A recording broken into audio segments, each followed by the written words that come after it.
तो जो वर्तमान स्थिति जो बनी हुई है, अभी जितने भी शिक्षण संस्थान हैं ये अनुबंध आधारित शिक्षक के भरोसे हैं। जान के आश्चर्य होगा कि बीए में संज्ञा सर्वनाम विशेषण की पढ़ाई हो रही है। उस एजुकेशन का क्या स्टैंडर्ड होगा। अभी 4 तारीख को और 5 तारीख को इस सहायक वन संरक्षक का परीक्षा हुई, जिसमें 4 तारीख को सामान्य हिंदी और जनरल इंग्लिश का था। टिप्पणी के लिए हिंदी में दिया गया कि इसका संक्षिप्तीकरण आप करें। वो संक्षिप्तीकरण जो करने के लिए सवाल दिया गया, उस सवाल का कोई अर्थ समझ में नहीं आ रहा है और 9 गलतियां पाई गई और टोटल करीब उसमें रहा गलतियां आपको 12 गलती मिली। 6 तारीख को जो सामान्य अध्ययन का हुआ, पेपर 1 में 28 गलतियां मिली और पेपर 2 में 38 गलतियां मिली। तो ये अनुबंध आधारित जब परमानेंट शिक्षक सैंक्शन पोस्ट है तो सरकार को सैंक्शन पोस्ट में बहाल करके शिक्षा का स्तर को उचित बढ़ाना चाहिए। रही बात बेरोजगार नौजवानों का, पूछने से पता चलता है क्या कर रहे हैं तो तैयारी कर रहे हैं। जब तक झारखंड राज्य में आरक्षण नीति के तहत प्रॉपर रोस्टर रजिस्टर नहीं बनेगी तब तक आपको न्याय नहीं मिलेगा। अब रोस्टर रजिस्टर कैसे आप बनवाएंगे? हम लोगों ने तो प्रयास करके देख लिया सभी न्याय संगत संस्थानों के पास जाके, लेकिन हम लोग को अभी तक नहीं मिला। ये संविधान बनने के बाद 70 दशक के बाद में इधर एक मध्य वर्ग की जन्म हुई थी जो लगभग अभी नौकरी करके रिटायर हो गए।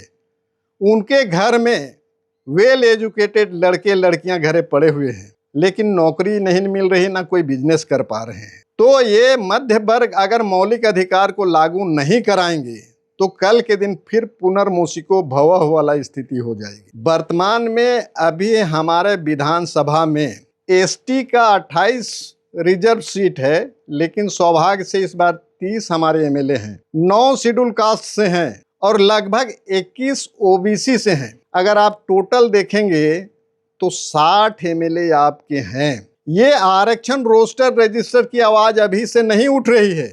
हम लोग के संज्ञान में जब से आया तब से हम लोग रख रहे हैं, हर एक तरह से प्रिंट मीडिया, सोशल मीडिया, स्मारक पत्र, पर्सनल कांटेक्ट, लेकिन अभी तक ये सक्सेस नहीं हो पाया है। अगर कोई गाहे बगाहे विधानसभा में आवाज भी उठाते हैं सही चीज के लिए, आरक्षण रोस्टर रजिस्टर रिजर्वेशन के लिए, तो आपको 58, 57, 55 कोई भी एमएलए उनको सपोर्ट नहीं करते हैं या सही चीज को भी नहीं बोलते हैं। जब आप नेतृत्व करते के लिए गए हैं तो जनता की हित के लिए गए हैं, कल्याणकारी राज के लिए गए हैं। पार्टी कहीं से भी आप जा सकते हैं, लेकिन सच्चाई को तो बोलना चाहिए। यहाँ तो तमाम पार्टी की सरकार झारखंड में रही, लेकिन एक पार्टी की दोष नहीं है, सभी पार्टियों ने इसको दरकिनार करते हुए आरक्षण रोस्टर रजिस्टर जो मेरुदंड है नौकरी देने का, एक इंद्रजाल है, उसको आज तक पालन नहीं कर रहे। तो जब तक पालन आप नहीं करेंगे जस्टिस नहीं दे पाएंगे। और हम जब जीत के एमएलए बन जाते हैं तो हम समाज सेवक बहुत बड़े बन जाते हैं, जब हार जाते हैं किसी कारण से या नहीं तो समाज सेवा से दूर तक नाता नहीं रहता है।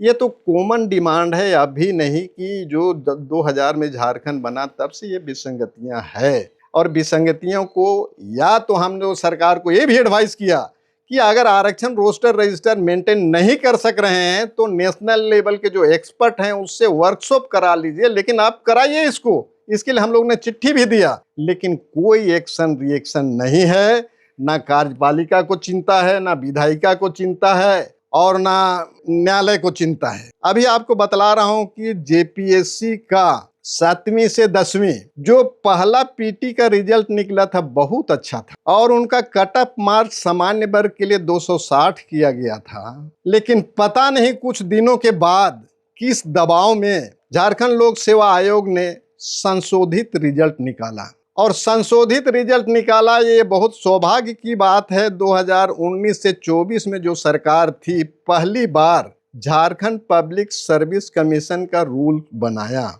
वो रूल में बोलता है 17 का 2 बोलता है कि जो रिजर्व कैटेगरीज के हैं, इकोनॉमिकली वीकर सेक्शन हो या ओबीसी हो, एससी हो, एसटी हो, अगर एडिक्वेट नंबर नहीं के कैंडिडेट नहीं मिल पाते हैं तो उसका नंबर को लोअर डाउन किया जा सकता है।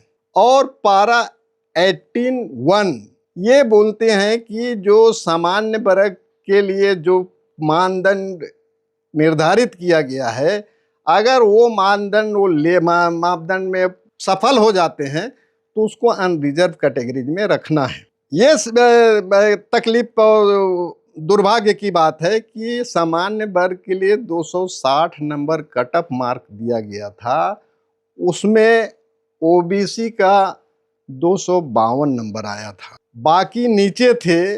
लेकिन यहाँ जितना भी रिजर्व कैटेगरीज के हैं या झारखंड पब्लिक सर्विस कमीशन का जो रूल बोलता है कि रिजर्व कैटेगरी वालों का ही मार्क्स लोअर डाउन किया जा सकता है, लेकिन संशोधित रिजल्ट में जस्ट उल्टा कि 260 नंबर था, 12 नंबर माइनस करके 248 नंबर जनरल अनरिजर्व का कैटेगरीज का दे दिया गया।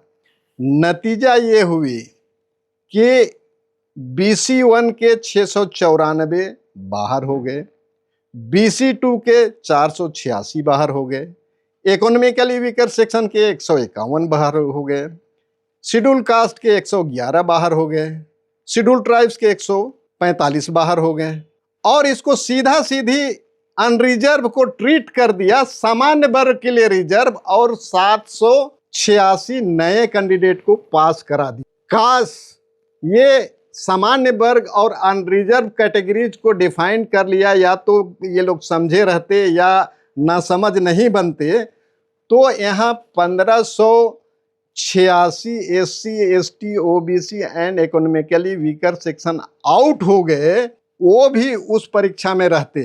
तकलीफ तब लगती है, OBC BC1 के लिए 20 पोस्ट था और BC2 के लिए 13 पोस्ट था।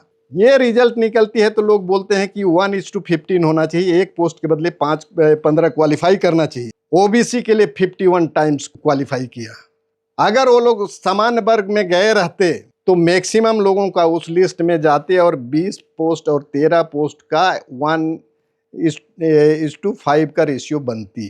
तो किस एक विभाग को आपका बतलाऊं, सभी विभाग में स्थिति बद से बदतर है। और बिरसा एग्रीकल्चर यूनिवर्सिटी, आपका कोल्हान यूनिवर्सिटी, बिजली बोर्ड, झारखंड खादी एंड ग्रामोद्योग, BIT सिंदरी, इस तरह तमाम जहां पर है कि आज मेरा अभी तक रोस्टर रजिस्टर मेंटेन नहीं हो रहा है। तो किस तरह चल रहा है, कोई देखने वाला नहीं है, ना कोई समाज सेवी है, ना कोई छात्र नेता है, और ना कोई MLA हैं, और ना कोई MP हैं, और ना कोई ब्यूरोक्रेट्स हैं। हम कहाँ जा रहे हैं? कोई ना कोई तो जस्टिस का रास्ता होना चाहिए। मेरी जनता से, यहाँ की जनता से, जनप्रतिनिधियों से, ब्यूरोक्रेट से, महामहिम राज्यपाल जो 5वीं अनुसूचित क्षेत्र के कस्टोडियन हैं, कम से कम एक विशेष समिति बना के इसको जिनका जो हिस्सा पड़ती है वो शेयर दिया जाए। ये बहुत लड़ाई के बाद में आपको अनरिजर्व में रिजर्व कैटेगरीज के को प्रमोशन मिलेगा। ये इनकी विशेष समिति बनी विधानसभा की, उसके बाद ये माननीय दीपक बिरुआ जी को इसको समझ के बनाया गया, और वो कमेटी जो रिसर्च करके दिया, उसके बाद में 3 IAS ऑफिसर की कमेटी बनाई गई कि हाँ ये as per norms, as per reservation policy ये सही है, तब जाके 3/6/2022 को किया गया।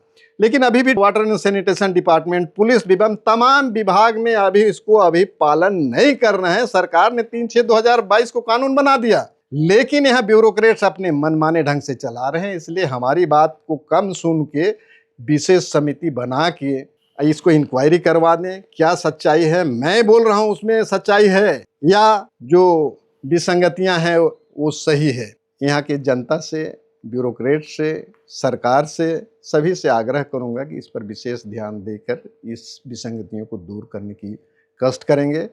हम फिर कोई दूसरा इस तरह का इशू लेके आएंगे दूसरे एपिसोड में। जोहार, धन्यवाद।